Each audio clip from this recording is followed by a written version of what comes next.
welcome to LOA Today. I'm Walt. With me today is entrepreneur and Abraham Hicks fan Louis de Souza. This is your daily dose of happy. We are so happy you decided to join us today. But that's not the only reason we're happy today, because we have a special guest joining us today, and this is a really fun one because listeners will remember that over the last couple of weeks I've been putting out there that any listener who might be interested in being a co-host could reach out, and guess what? Some did, and one of them's here. Her name's Anne-Marie, and Anne-Marie's been listening for quite some time. She's also in Thai boot camp, so she's got a lot of Thais going on here, which is pretty cool. And first of all, I want to congratulate you on taking the plunge, and second of all, welcome you. How are you doing? Welcome to the show. Thank you all. I'm so excited to be here. It feels very bizarre considering I've been watching you guys for so many years, but I'm doing really well, thank you. How are you? Very good. Doing fine, thank you. Doing very well. It's going to be kind of fun to actually have two people from the UK as my co-hosts today. So, I mean, that's pretty exciting. And what we're going to do is get to know you a little bit today and see if everything fits well, see if there's any issues or if everything just works out great. And if it works out great, you may even be coming back on a regular basis. That would be amazing. Wouldn't that be something? Yeah. So, Anne-Marie, meet Louis. Meet Louis. Oh, actually, Anne-Marie, you already know Louis. You've been listening to Louis for years. But Louis, meet Anne-Marie. And and the cool thing about Anne-Marie, Louis, is that she was one of the people who sent in email back in, I'm not sure exactly how far back, asking for help, and we were able to give her help. And one of the things that you've mentioned to me often is, wouldn't it be great if we could have follow-up conversations with somebody that we're helping? Well, guess what? You just got your wish, guy. How about that? There's law of attraction in its greatest form. Absolutely. Do you remember the question and the answer, Anne-Marie? I do, because it was quite a time. It was the end of last year, and my husband had been made redundant. And I was trying to keep a positive mindset, but I was struggling, and it was just some advice on how to keep strong, how to keep powering through, and not to, get too overwhelmed by what could happen if, and have the bad kind of side of things that come in your head. So, and you guys you literally dedicated the whole show to my question, and it was so calming, so wonderful. It kind of reassured me that a lot of what I was doing was the right things, but there was a few other tips and techniques in there. It was just perfect. And I just watched it and I was just like, a whole show to myself. It really did help. So it really did help. So thank you. Oh, you're quite welcome. And I just realized Louis gave me a little heads up that my mic was down. So hopefully this sounds a little bit better than it did before. Yeah. We have a lot of trouble with that here on the show. For whatever reason, there are some of us, we just kind of disappear into the woodwork and we never get heard from again. But it's all part of dealing with just, the usual kind of consumer electronics we deal with. But yeah, that was really cool though, that we were able to help you out like that, Anne-Marie, and that, it made such an impact. Apparently such a positive impact. You actually weren't scared away from coming on the show. That's actually, that's like an achievement all by itself, not to scare you away. I don't know if you realize that. No. It was, honestly, it was reassuring. And literally, it was so reassuring. And literally within weeks, my husband had got offered a job and everything worked out absolutely perfectly. Brilliant. Nice. And it's nice to sort of hopefully be part of a show that has that impact to people, because it really did help. I think we both know exactly what you mean, because that is part of the reason we do this. We do this obviously because we like doing it. That's primarily number one why we do it. But, having the ability to help somebody else while we're doing it, that's like icing on the cake. That's the candle on top. That's where, the wishes come true, which is pretty cool. So anyway, you got to give people a little bit of background about who you are so that they know something about you. I mean, you're from the UK, so they know that much, but what else should they know about you? What should they know about me? I am a mum of 2 young children. One's 9 next month and one's 5. So another reason why I like watching Louis is because he has his kids involved, and it's something that I like to try and share with my kids, just little snippets. Sure. But, just to help them sort of navigate their way through situations as they grow up. So yeah, I'm a mum, I'm working. I don't really know what else to say. I'm literally just into Law of Attraction. I've just been through Thai boot camp. I graduated about 4 weeks ago. Congratulations. Thank you. It was a journey, but it's just literally the impact's massive, which is why it's quite funny when I look back at December when you guys were answering my question and it feels like a completely different person. Wow. You've been doing some serious work on yourself. Oh, I have. Literally over the years, when I first started joining Tyre, when I first started watching LOA Today, it's because a life coach that I was working with joined as a presenter. So I was starting like those years ago, and then it's just grown and grown. And this podcast gives you a lot of knowledge on it. Well, then we're doing our really job. Helps. Absolutely. Hooray. Well done. We got it right. Because that's what I consider to be the cherry on top for me on an ongoing basis. I have said this many times on the show before. I do the show primarily because I like doing it and because I want to learn about a lot while I'm doing it. And of course, I learn from the best. I have all these wonderful co-hosts who know all this stuff a lot more than I know, and it works. It pays off. I actually have learned this stuff. And then I guess there are two cherries on top. The other cherry on top is that the other listeners who are tuning in are learning along with me. So it's a great win-win kind of a situation. Now, there's another thing that's kind of cool about today because both you and Louis have something in common. You are both listeners who came onto the show. And there's only three of you who have done that. You, Louis, and Amy are the three who have done that. So you are part of a groundbreaking crew. I just wanted to let you know that. Well, we're So, pretty okay. awesome. We know what... Sorry. I listened to one show and I immediately emailed Walt and I said, hey, I'd love to be on it. Didn't waste What was it any that attracted time. you? What was it that attracted you, Louis? I just wanted to talk to people about it because I know a lot, so I like sharing. Yeah. It's very simple, nothing complicated. And let's just say his entree was a grand slam. He did a show with me and Joel Elston. And after the show, Joel said to me, you got to find a spot for that guy. He knows his stuff. So, I mean, you get an endorsement like that, it's kind of hard not to get the job. Yeah, I love Joel. Oh, he's fabulous. He really is fabulous. We're going to have him back on the show at some point. The hard part is just matching something up with his schedule because he's just, I almost said it the British way, didn't I? Because his schedule is so crazy that trying to find a spot in it is just, it's like, trying to win the lottery. I mean, that's really outside his schedule. It's just crazy. But we're going to get him back on. It's just a question of finding that right time. Little law of attraction. We'll just put it out there. That's what I keep doing. And we'll find it. It'll come. I know that he wants to come on, so that's good. But let's talk a little bit about what you've been learning recently. Because like you said, Amber, you came through Thai boot camp. And one of the things that I've been trying to make a point about, but I'm not sure it really is clear, you don't actually get to graduate from Thai boot camp unless you reach your goal. Because everybody who comes into Thai boot camp, they have something they're trying to achieve. Maybe there's something they're trying to manifest. They're trying to do a particular kind of growth, something along that line. And so you must have gotten there. You must have achieved what it was that you were trying to achieve when you went through. So if you want to share, what is that? And either way, what happened that made you feel like you actually got there? Is there a story you can tell about that? Well, it's not necessarily just reaching its goal. It's just evidencing or just realizing that things are happening for you and that you're using the practice and that it's making a difference and it's having a positive impact. So some people have absolute things they want to achieve and they achieve it. For me, I'd done a lot of law of attraction, but there was a lot of work on blocks and I just didn't know where to start. What are my blocks? How do I start to work on them? I didn't know where to start.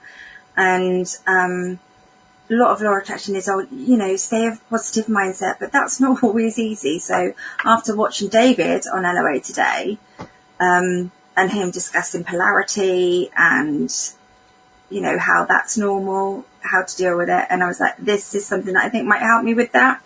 So my goal really was to find out what my blocks were so I could release them and move forward with my learning. But also I feel over the last year with COVID that I lost myself, suddenly working from home, having 2 children, homeschooling, trying to juggle everything, not having my support system around me. And I just felt like I lost myself. So I wanted to find myself again, really. I just wanted to get my daily practice, get that motivation back, find out what my blocks were, and just so I could move forward with my life. And hence the reason why I'm here, because I've done that work. I've found blocks, and blocks are still coming up, and I just now know how to deal with them. And I push myself out my comfort zone. Yeah, that's really the most important thing. I mean, you can go through something like a Taya boot camp and learn some good stuff, but if you don't turn it into a lifetime practice, it's almost like you wasted your time. And what you just said makes it clear. This isn't just something you just did, for the spring. This was something that was. This is like a part of your life now going forward, doing these daily practices. And that's really a potent thing. I mean, Louis has been developing some practices over the years. Louis has actually done some of the most interesting practice development of anybody I've ever met. I mean, we've talked about it a lot here on the show, but he not only develops his own practices, he actually names them, which I think is pretty cool. I mean, he started, like, for instance, when you started off with the idea that the most important thing was what you ate and then what you drank and what you breathed and you worked through all those steps. Every one of those, you basically had given a name to what each one of those sets of practices was. And I think it's, first of all, amazing that you developed those practices, and second of all, that you named them. That's really mind-boggling to me.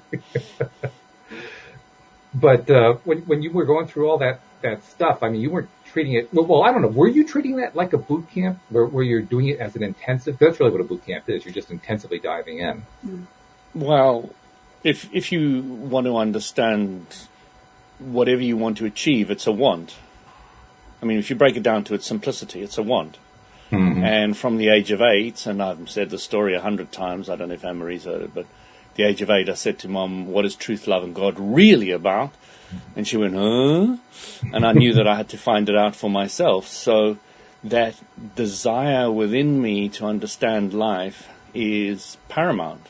To me, to go through life not understanding or getting some clarity or idea of what the reason for being here is just a complete waste of time. You're just wandering around, bashing your head on different walls and not knowing where you're going, what's happening. So to me, that was a primal, important question, and it has driven me through all these steps with ease simply because that has been my driving force. I've wanted something, and all the bits and pieces of the puzzle have been knocking on my door, and I've gone through them step by step. So rather than an intensive, it was more like a marathon then?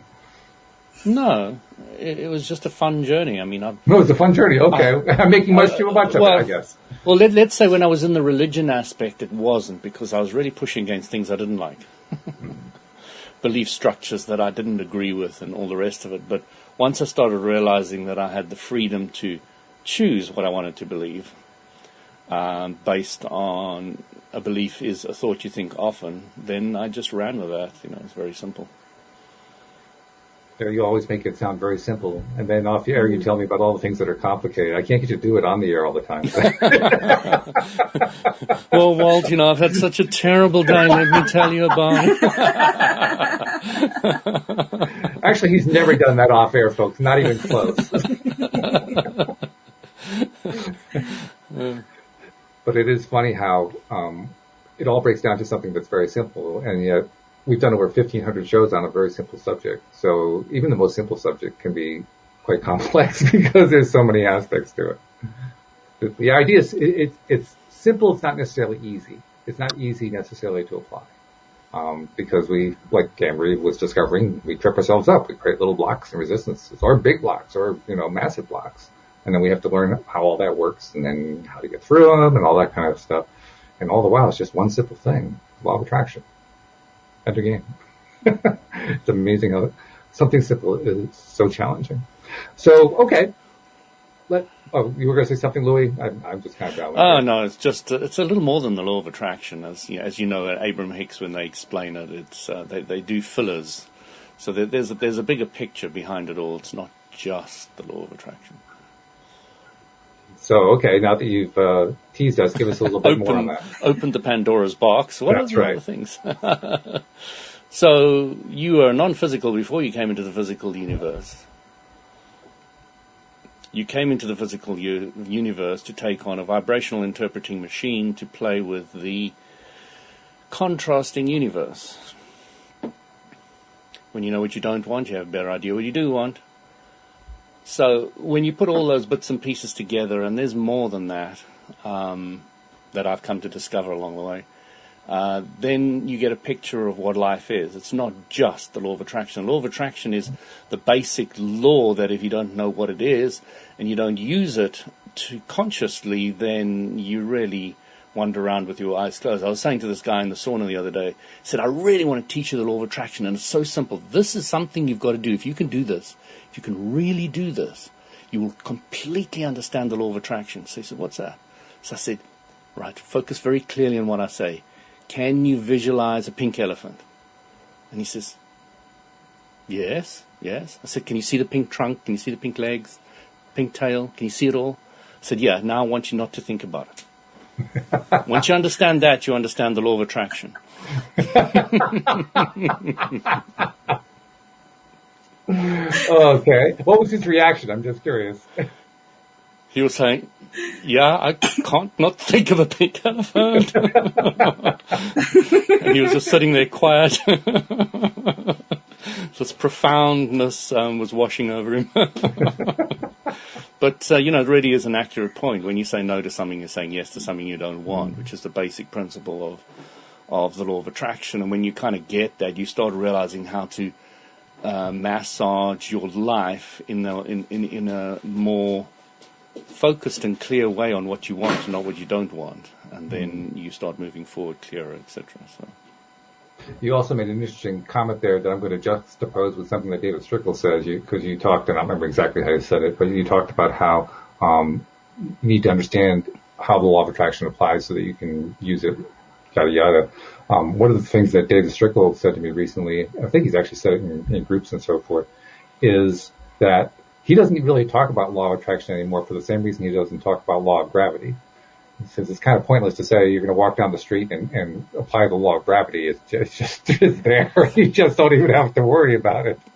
As Abraham Hicks points out, when you walk out your door, you don't float upwards. That's right. I love that. Exactly. Yeah. So, we've talked about applying LOA a lot here on the show, but the fact is applying LOA is kind of a silly concept because... But being aware of how it works, I think, is utmost important. Why do you think that is of utmost importance? Because otherwise you do not understand when you're saying, I don't want cancer, why are you getting more cancer? So it's basically akin to understanding the rules of the game. Yeah, absolutely. The rules to the game of life. That's the book I want to write. You're going to write this book? Oh. No, actually, the title is still a little bit flawed. I don't. Oh, that's all right. The best way to start writing a book is simply to start with any title, and then you can change the title later. Yeah. But I think that'd be a good book to write. I think you'd be good at that one. I mean, the problem is there's really only one rule to the game of life, and it's the universal law of attraction. That's the rule, that's the law. And all other laws that people make, the 21 laws and the 100 laws and the 10 laws and the 5 laws and the 7 laws, they're just breakaways from the law of attraction. Okay. It's all about the law of love and the law of this and the law of that and the law of polarity, etc. And they're all just the law of attraction. I'll even add the law of gravity in there since I mentioned that one, because that's really just a variation of the law of attraction, really. When you come down to it. They don't tend to bring that one up, Walt. No. All the books I've read. As you said, it's spiritual, pretty standard. Yeah, but that's where our appreciation of the law of gravity has gotten to. We don't even think about it anymore. But that's really what it derives from, is the law of attraction. As astrophysicists are discovering to their dismay, because it doesn't behave the way they thought it did. That's another topic. Anyway, so All right, let's look at let's see what we can talk about where we're applying it in our lives. Because Anne Marie was talking about how she's been applying it in Thai boot camp and now coming out of Thai boot camp. And I briefly touched on how when we learn new practices, we want to keep them going so that we're continuing to do growth. So I'm going to grab a question that I saw come out of one of the Thai groups and ask you, Anne Marie, see what your answer is on this one. Basically, the question says, what's your favorite Thai practice that you'd want to share with somebody else? But I'm going to alter it to, what's your favorite Thai practice that you like doing every day? Journaling. I love journaling because I love writing. So writing is just something I've done since I was a child. And just writing and exploring things. Because I'll write things down and then I'll go, well, why do you feel like that? What's that about? And then I'll literally explore it. And I've, like 4 pages later, I've got to my conclusion. And it's just a fascinating thing to do for me. And I just find it quite therapeutic. Anne-Marie, I've got a question about journaling. Do you read back in your journals? And if you do so, how often? I don't read back. I may read back what I've written that day, but then I don't tend to read back. I've not had the need to yet. So the point of writing it down for you is... It's literally like having a conversation with myself. But just by writing it and exploring it in writing just makes it more fluid for me, because that's just how I like to communicate, because I love to write. So, and it kind of sticks in my head more when I write it down. And to be fair, if I haven't got pen and paper around, I'll still kind of do it in my head. I kind of journal in my head. Okay. And have a little mad conversation with myself, but it works for me. That's very cool. I'm in a kind of a different boat where journaling is concerned, because I've often liked to write about all kinds of stuff, but journaling was never one of my favorite things to do. And it was actually one of my biggest challenges entering the Thai boot camp. I knew I was going to be, and there was a piece of me that said, oh, do I really want to do this? I don't know. But I went through with it. But it would have been a different experience for me, I know, if I had loved the idea of journaling. And you loved it. So I kind of imagine that when you got to those stages of, of the various modules, starts with module 1, actually, you start doing journaling right from the beginning. I would kind of imagine that it made you kind of psyched to do the next step in the process. Yeah. Yeah, absolutely. And it was just, like Louis said, I did occasionally sort of like go back and catch a page and I'll read something. It's like, whoa, I don't even remember that feeling or, what I was exploring. But yeah, it really sort of helped me sort of get through, because my ego struggled through boot camp. It didn't want to believe anything. It didn't want to go forward. It wanted to stay happy in that little depressed place. But obviously we didn't want to stay there. So it was a lot of exploration. But I think one of the coolest things I think about my journaling is I kind of like, wouldn't it be cool if on my last day of Thai in boot camp that I finished my journal, because you get that lovely journal sent through. And I did it on my last day, literally on the last page, the last line. There you go. Thank you. You actually my killed the whole thing. Dream. Wow. Oh yeah, easily. But I had another book as well in my study. I literally wrote all the time. Well, I mean, if you're going to consider, if you're going to continue the practice, you better have another journal. Otherwise, you're going to be out of stuff to write in. So I'm glad you have that. Yeah, I had my one by my bed, one in my office, and. Wow. Well, I'm impressed. I mean, those blank journal books, they have a ton of pages in them. So if you're filling that book up, you're doing a pretty good job of journaling. That's impressive. Because for somebody who's not into writing, that's not easy to do. No, I can imagine. It's only because that's my form of communication. But that's the good thing is like other people had other ways of doing things. Other people's got maybe more out of meditation, and like connecting with source. Well, some people use it that way. I mean, that's a fair little stumble there. It's a Freudian slip. So yeah, other people have different methods of doing things, and so I can't visualize. I'm really not that strong at visualization. Oh, really? But I can do that when I write. So when I write, that's how I do it. So when I'm writing my code, which I don't know if you've got to your code yet, but I have. But tell people what that means. So the code is where you look at what your dreams are, what you want your future life to be. So it's almost like it's a movie in your mind of what you want, and you live that and you feel it and you bring that to reality. And see, whereas I struggle visualizing. One of the most important things for anybody to do who understands LOA is to get a clearer and clearer picture of where you want to be and visualize it and play with it and enjoy it to such a degree that you don't need to manifest it physically. You can sit in your dark room and live in this mansion, and that's good enough for you. And then the law of attraction will pretty much bring you whatever you want. The reason it's called code, of course, is that it's similar to, say, what a computer programmer does when he writes code. He's basically writing the code of his program while you're writing the code of your life. So that's why it's called your code. But it's also like programming in another sense, too, because you want to make sure that your code actually works the way a computer programmer does. Because a computer programmer, as he's writing the code, or as she's writing the code, they'll run it, and then they'll find that it just kind of breaks at one point because they actually didn't think that part through clearly enough and express it clearly enough in the code. And that's a big portion of what you do in Tayo too. You're trying to make your code, make your movie, your mind movie, as clear as you can make it, and as consistent as you can make it, and as unconflicting as you can make it, so that it's a very clear signal that you're sending out to the universe.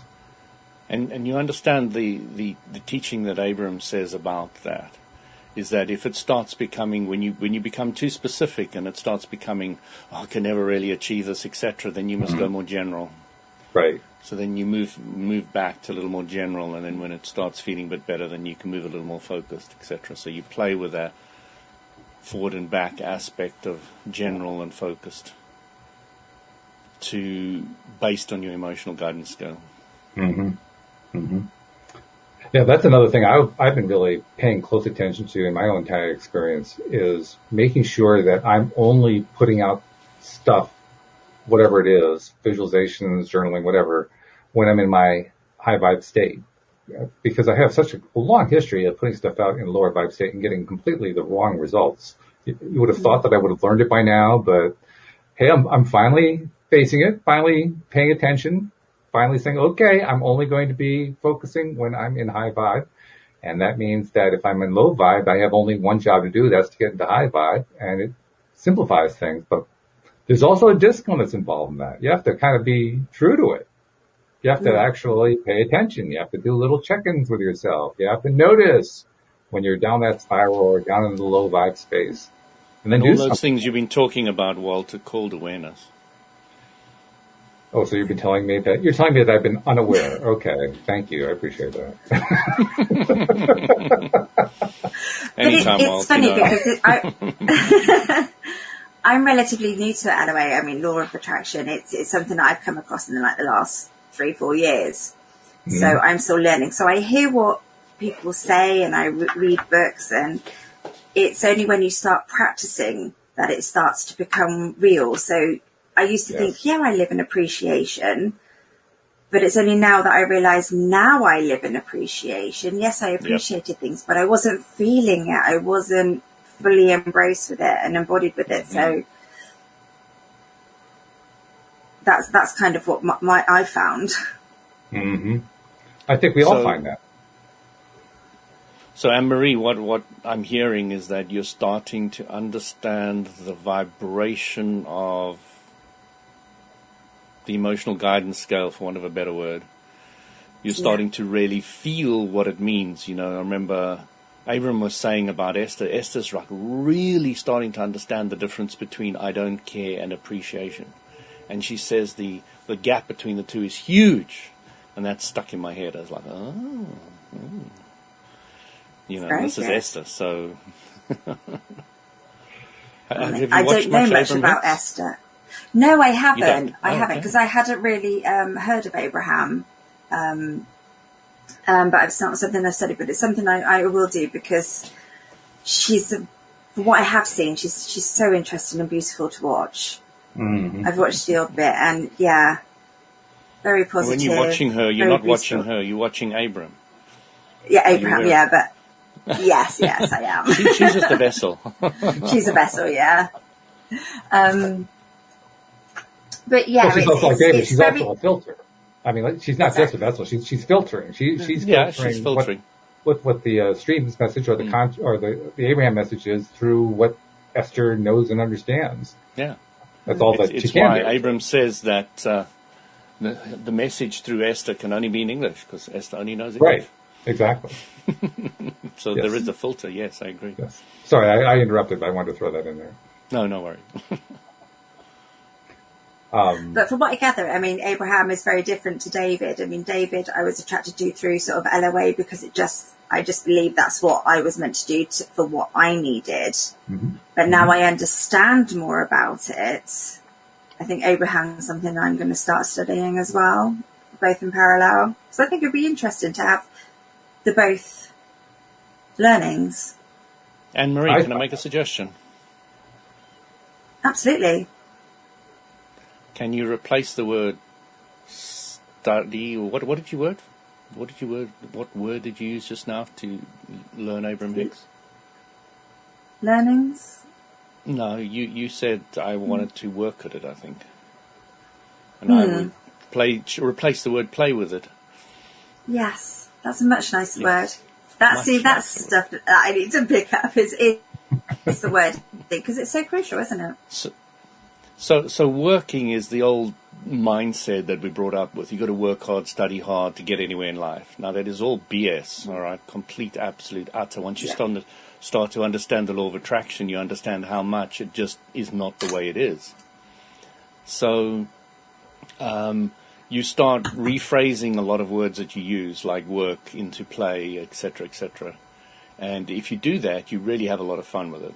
You really don't feel like it's work. You don't feel like you have to put effort in to do it. And it starts becoming something you really want to do. As I explained to Walt in the beginning, I mean, many years ago, I used to listen to thousands of hours of Abraham Hicks, and until I was completely clear about the understanding of their philosophy and the concepts behind it all, and seeing how they related it to different people's problems, which is the huge advantage about Abraham Hicks. They've done the same thing for 35 years, just taking different people's problems and putting the same parameters in it and showing them how to move forward. And it really is an incredibly simple philosophy. It's incredibly simple. And it's of great value to anybody who wants to understand and move forward and use this life to a greater potential. And everybody's talking about it in their own way, The Secret and et cetera, and Strickle, etc. So everybody's using the similar understanding and clarity to like we're doing on the show, is to bring it to people in a different shape, in a different form, that'll appeal to different audience. And so the more and more people start understanding and learning and growing, but then again, that's not my goal.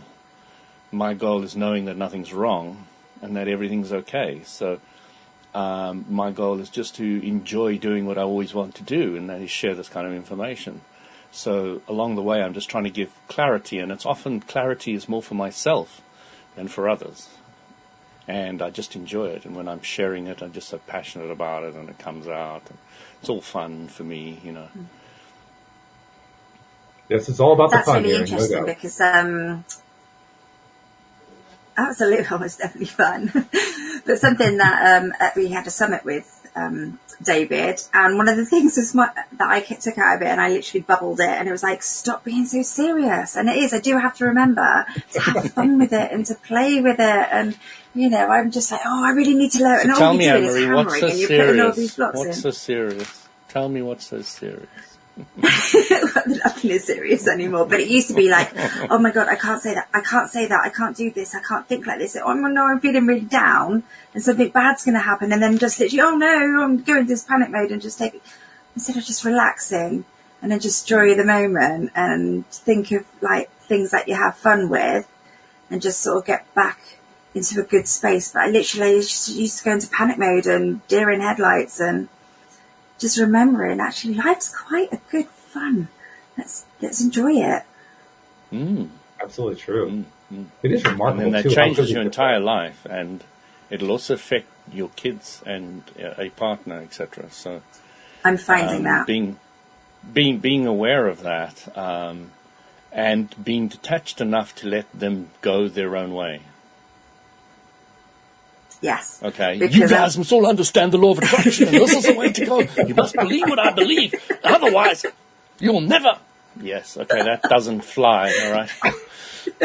So I was speaking to somebody the other day. Meanwhile, parents all around the world are going, Yeah. Well, I'm just thinking my kids don't even tidy their bedrooms, let alone think what I want them to think. Yeah. Well, there's a huge advantage to that letting go aspect. But what you start realizing is that you become the product of the product.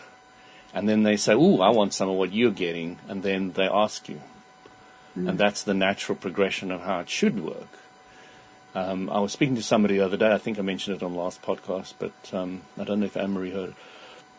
But I was saying, I was to some of the moms, for my 5-year-old daughter, we went out for coffee, that I was rather anti-vax. And she said, "Oh, I'm really for vax."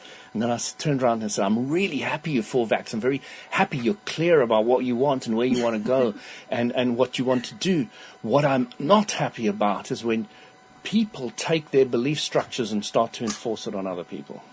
When they say, I'm right and you're wrong and you must now have a passport to do this and you must have a restriction to do that and you mustn't do that and you must do that. So you've got to take on my belief structure. And when that happens, you start war. That's the beginning of war between nations, religions, philosophies, vax, anti-vax, political parties, etc.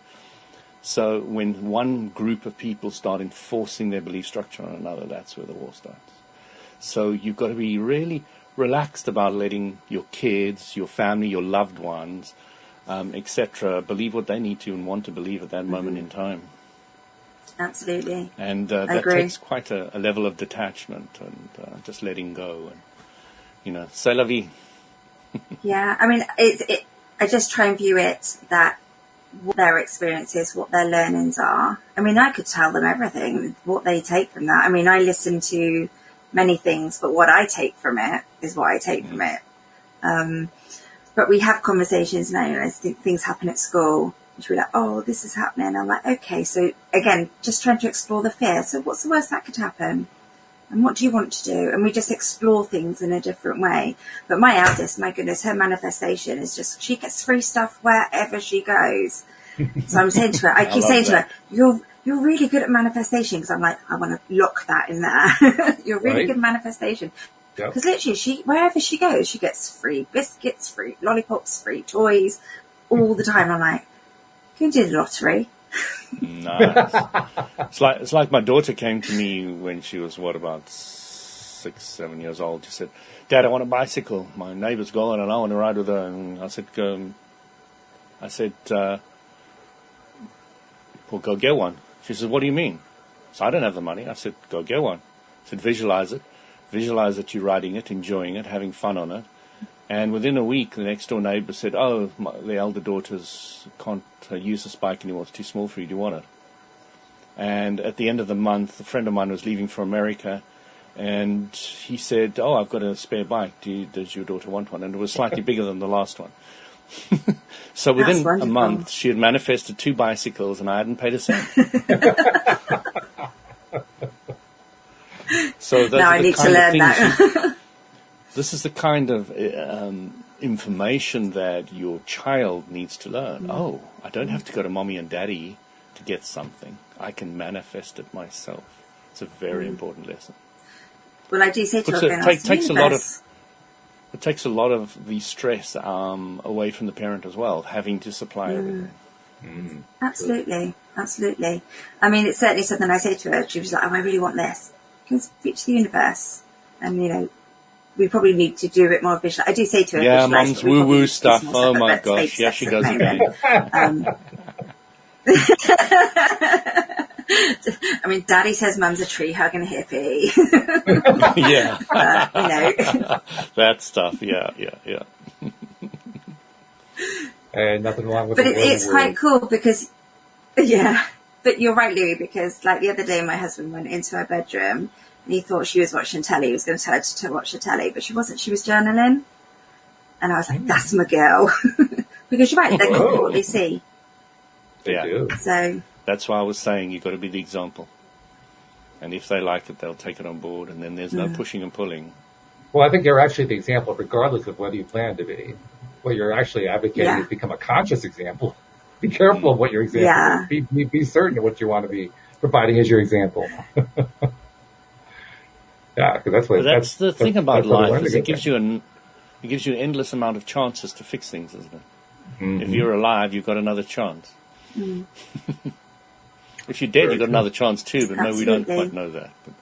But yeah, we just don't see the connection between the two instantly, but that's all right. Something you said, Louis, I wanted to bring it up, and I don't know if I can turn it into something controversial, but I'm going to try anyway, just because it's fun to be controversial. You made mention about how, I don't even remember what the topic was, but how you didn't want to have somebody else trying to push their idea on you, that kind of thing. And what it cued in my mind was something that the stream talks about, which is you really want to learn to appreciate everything, including the things that rub you the wrong way. So I'm curious about that. On the one hand, you expressed something that I know I've expressed. I'm sure many people have expressed. It's not a good idea. I really am not happy if you're trying to push things on me. On the other hand, I'm also trying to learn to appreciate it. I'm wondering what have you found in that contrast, if you will, that struggle to, whoops, you just went blank there. Your microphone isn't working. But what have you found in there that enables you to both appreciate and to say at the same time, no, thank you? Because that's what you're really doing, right? Yeah, no, I'm just trying to get my distracting daughter out the room, and I'm muted on that. So you're appreciating it as you're doing it, right? So we're getting right to the crux of it.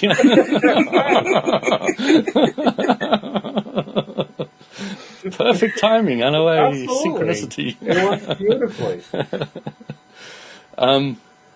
So when I'm talking about war, I'm talking about most people decide to choose one camp or another. I'm not saying at any stage that I don't appreciate both sides, respect it, and allow them to flow through me. I've got no problem with any of that. I can argue for vax as much as I could for anti-vax. So it's not an issue for me, but I do note that the world likes to choose sides and to fight for them. Mm-hmm. And that's what I was pointing out. So it's not really an issue for me which way anybody goes, and I will appreciate their point of view completely and totally, but I'll also choose what kind of point of view I want to play with today, Exactly. The thing about me is I don't have too much of a point of view, so I can have any point to view. I'll leave you to think about that for a couple of hours. Thanks for a twist of thought there, too. It's a valid one, though, and I think that you hit the nail on the head, because what you're really talking about is distinguishing between your own preferences, or I'll make it for myself, me distinguishing between my own preferences. Here's what I like, here's what I don't like, on the one hand. Set of preferences on the one hand, and on the other hand, still appreciating that somebody else's preferences may be contrary to my own, but that's okay. I can still appreciate them. I'm just going to continue to pick my own. And there's really no conflict between the two. That's why I wanted to bring up this so-called contentious thing that really isn't contentious. Because it seems like it should be on the surface, but it really isn't. It really isn't. It's a conversation I've actually had with my friends today, because we went out for dinner and went to a restaurant, and I'm vegetarian. And whenever I tell sort of people I'm vegetarian, they always go, "Oh, the kid's vegetarian," because they almost think that, yeah, because I am, I'm going to make everybody else. It's like, no, of course not. They can eat what they want. That's well, of course, decisions. I don't mind making 3 or 4 meals for different tastes every meal. I love cooking every day. So I think that's why they're presuming that you may wish them to be vegetarian, is simply because making more meals is stressful in their minds. That's probably what they're thinking. They just have a balance of both. And I have got my eldest one loves a kebab. She loves roast chicken, she loves the meat, whereas the little one, she quite happily just over meat and fish, she would choose tofu. That's just her preference. And that's fine. I fortunately know how to accommodate both.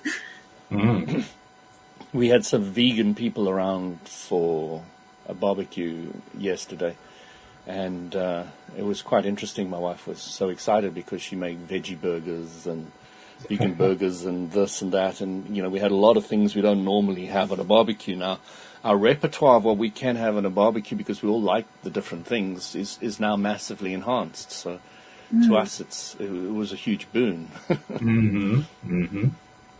Well, that's the way to look at it, because if you decide that it's all a bad thing when, oh my God, I'm not into vegetarianism and now I'm having to eat this awful veggie burger. Ugh, I can't stand this. How can anybody eat this junk? I mean, this is like eating weeds, for goodness sake. You get into that kind of a mindset. Well, I don't even have to describe it any further. You're in the mindset. You're already on the way down the spiral. You're in a really bad place already. And it doesn't even matter what you're talking about anymore.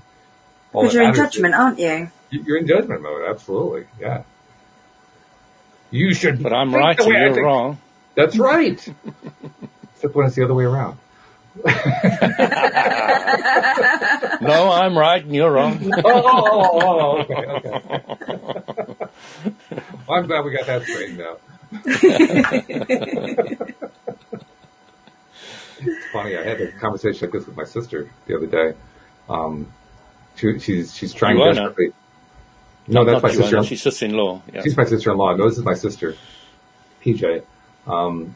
She's very much into the conspiracy theories about where the coronavirus originate. And I'm trying to express to her, I really don't care where it originates. It doesn't matter to me. It doesn't, does it? It's done. But Walt, if we know where it came from, we can stop it happening again. Where's your problem? Why can't you see that logic? That's simple logic. Okay, we are judging them now, though. Well, that's an interesting word that you choose there, because on the one hand, I could make the argument that I was judging, and on the other hand, I could make the argument that I wasn't. And Walt, you're not allowed to become like me. Is that what I just did? Oh my goodness. The student has learned. Yes. Yeah. Look at his face. Oh, it's so funny. I'm traumatized. Oh dear. I just lost my train of thought. You just knocked it right out. Very well done. I have no idea what I was saying. Sister, Walt. Well, laughing is very therapeutic, Walt. No, the point I was making is on the one hand, I was feeling a little bit judgmental. Your daily dose of happy, come on. There we go. And on the other hand, I was feeling like I wasn't judgmental, and I finally realized why it was I was feeling a little bit of both. It was basically because I wanted to change the topic. I was trying to find some way, anyway, to just shift the topic over. And no matter what I tried to do, she insisted on coming back to it. So finally I said, well, if you can keep on that if you want to, but if you continue to do that, I'm going to mute the conversation. And that pretty much ended it. Walt, I love a little bit of conflict in my life. So I would just say, hey, I don't like the topic. I'm not speaking about it again. If you do, I'm off. That would be quite That's clear. essentially what I just did it a little bit more long-winded than that. I know. Yes. It's just so nice. I like to think of it as kindness, but okay, that's fine. I can live with nice, yeah. To be fair, I mean, when my husband sat there talking about football scores and football, I'm just, I don't want to listen. It's the same with every other subject, isn't it? I do feel sorry for the English woman.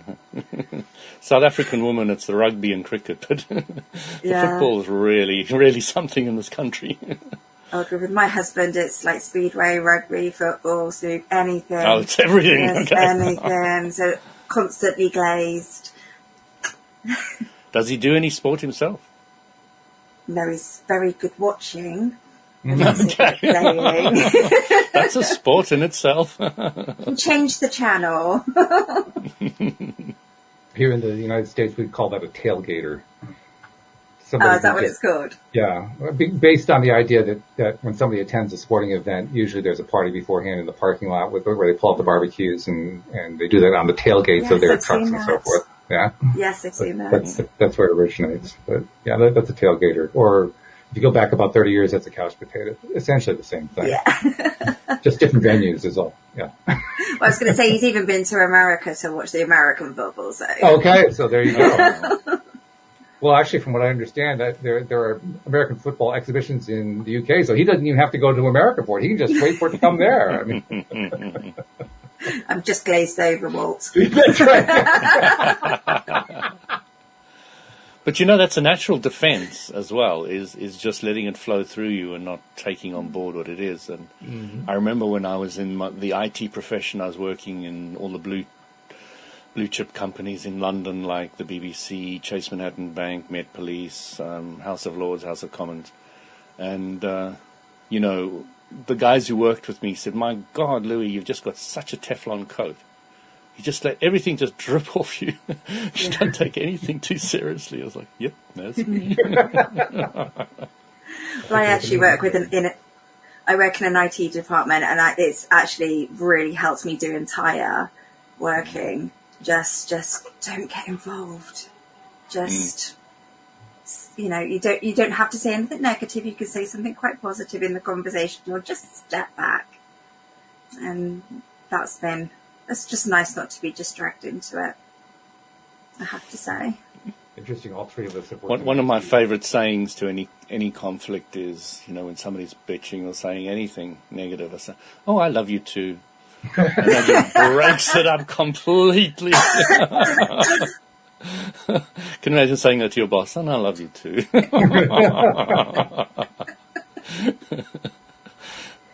It definitely has a great effect on easing things out.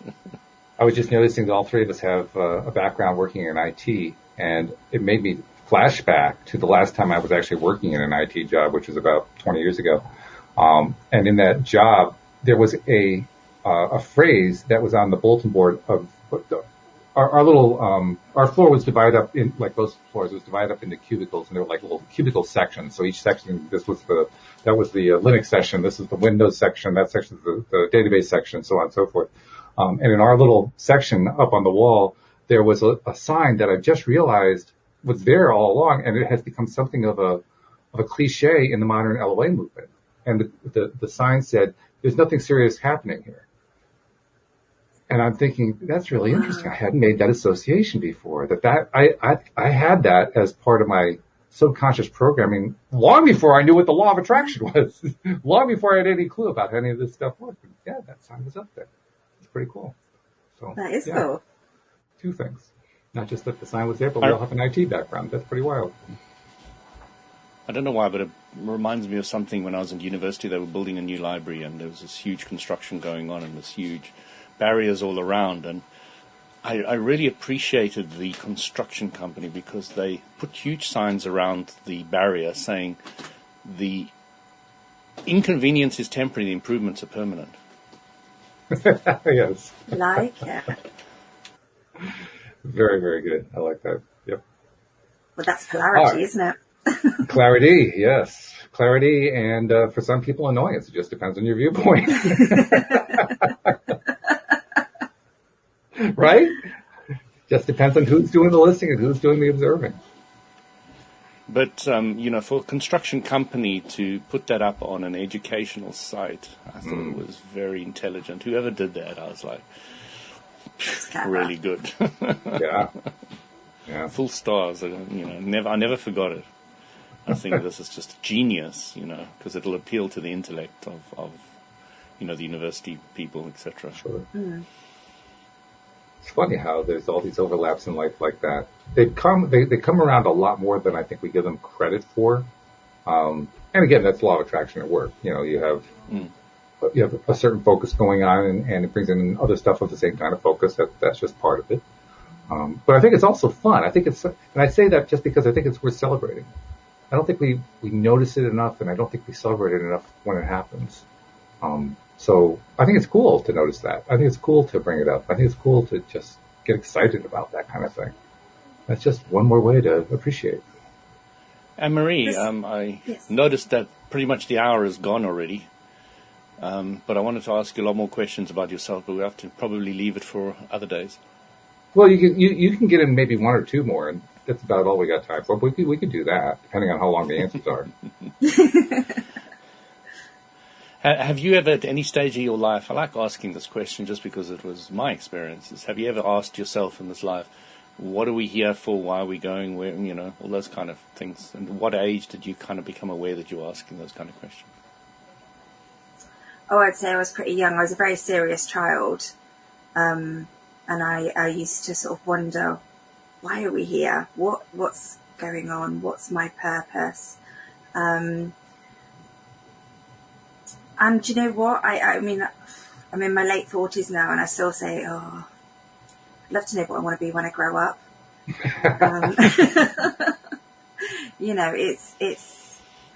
But I just want to do what I always felt that my job was to make a difference to people. So I've worked in charities, and I got quite sort of made a lot of impact to people in the community and making a difference to their lives, and that's what felt good. And then I had my second child, and I took some time off work, and I decided I didn't want to go back to that. I wanted to kind of focus more on myself, which is what I've been doing these last few years. And now I'm like you, Louis. I want to get back into that. Okay, so now I want to have that impactful time. So I want to write children's books. I want to explore this more. I want to go around schools. So I've always known that what I've wanted to do is to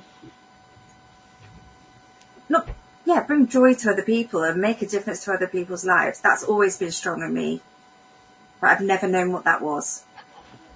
So do you know what this is what Abram says, and I didn't really want to say that, but what do you think is the greatest gift you can give anybody else? My time, my kindness. Sounds very serious.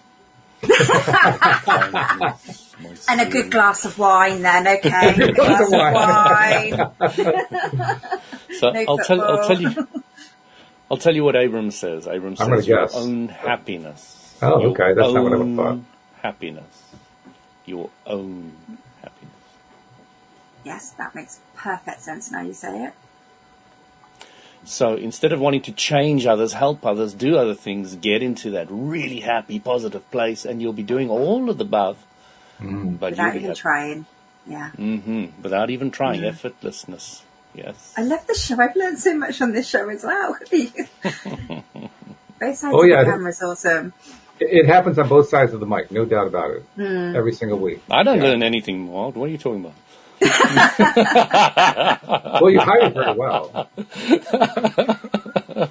Oh, touche.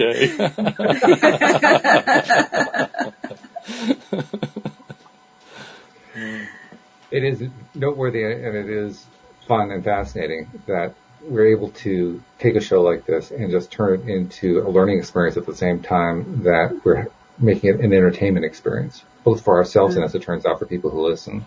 But that's exactly what it is. And so you've had your first experience diving into the deep here. So I'm going to be curious to see how you decide to react to it afterward. But this has been good. Thank you very much for taking the time to join us and tip your toes in the water, maybe even dive in head first. I'm not sure which way it is for you. But it's been an absolute pleasure. She's very confident, Walt. She is. She's very confident. I'm fairly confident I know what the decision is going to be at her end, but I'm leaving that open just in case. You never really know. My secret. I don't want to give anything away. So we'll just leave it right there. We'll leave the listeners wondering, okay, is she going to join or isn't she? Tune in next time. We'll see you all next time here on LOA Today. Goodbye, everybody. Take care, everyone.